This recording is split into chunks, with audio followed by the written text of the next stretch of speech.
Hi folks, welcome to a new series on the Dan and Derek Show. I'm calling it Anime Theory, that's the working title. I might switch it up. Why don't you guys go ahead and make some suggestions below, and if I decide to use your name, I'll of course give you full credit for it. But right now we're just going to say Anime Theory.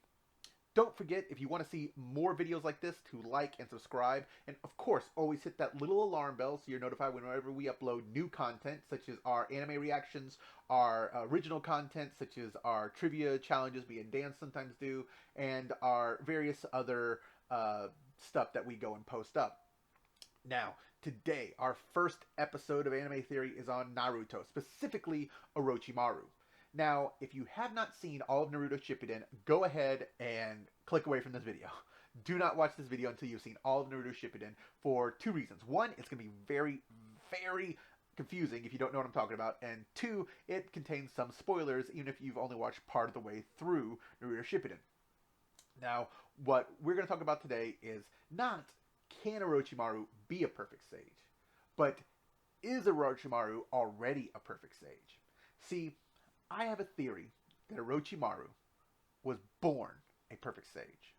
Now, why would I say that? Well, let's go through this from when he was a child. First of all, he has always had very snake-like features when you look at him. His name means white snake. That's what Orochimaru means. And when you look at him, he has markings around the eyes and snake-like pupils. And he also has a very small nose, which is, okay, that's kind of snake-like. And of course, he's very pale. Sometimes he has fangs, sometimes he doesn't. Why is that? Well, we'll get into that. But he's always looked like that. Very pale, with markings around his eyes and snake-like pupils. And when you look at perfect sages, not like Jiraiya. Jiraiya was not a perfect sage. Jiraiya could use sage mode, but he always took on toad-like features. But perfect sages like Naruto, Minato, and Hashirama, the markings of a perfect sage was they would not look like whatever sage energy they were using. They would just have markings around the eyes, and they would have a change in their pupils. So Orochimaru showed that early on. Also, think about it. Orochimaru was always hailed as a genius. He had large amounts of chakra.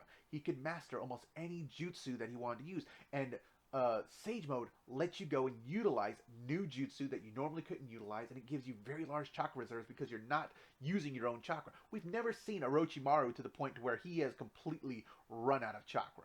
He has always been able to have at least some chakra in him, and it's because he's constantly absorbing and using nature chakra, is my theory.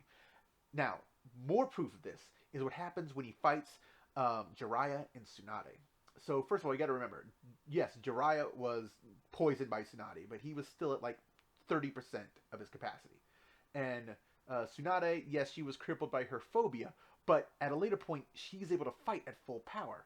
Whereas Orochimaru, the whole time, couldn't use his arms. He could not use any jutsu whatsoever. He had to have Kabuto summon Manda for him. But other than that, that's the only actual jutsu that's utilized. So how is he able to do his other feats? How is he able to extend his body parts? How is he able to get fangs to bite people? How is he able to get the Kusanagi blade out of his stomach? My theory is that those are all inherent abilities of snake sages. Like Jiraiya is a toad sage, I think that Orochimaru is a natural snake sage. And so he uses the ability of the sage chakra to transform you somewhat into whatever animal that you're using your sage mode with, and he just kind of lets go of his control of it just a tiny bit in such a way that it gives him certain abilities. And these would be inherent abilities that he wouldn't need to use jutsu for. And later on, we sit there and see that at one point he actually becomes a full snake, and he probably figured out a way to go and to basically go 3/4 of the way to losing control of his chakra nature, but still maintaining enough control. That's how he was able to go and to, that's probably part of the inherent of his forbidden jutsu about transferring between bodies.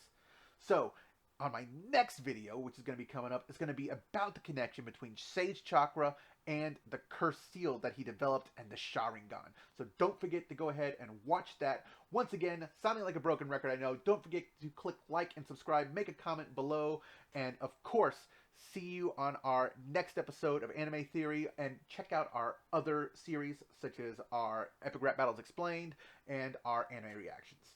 Thanks a lot. Have a good rest of the day.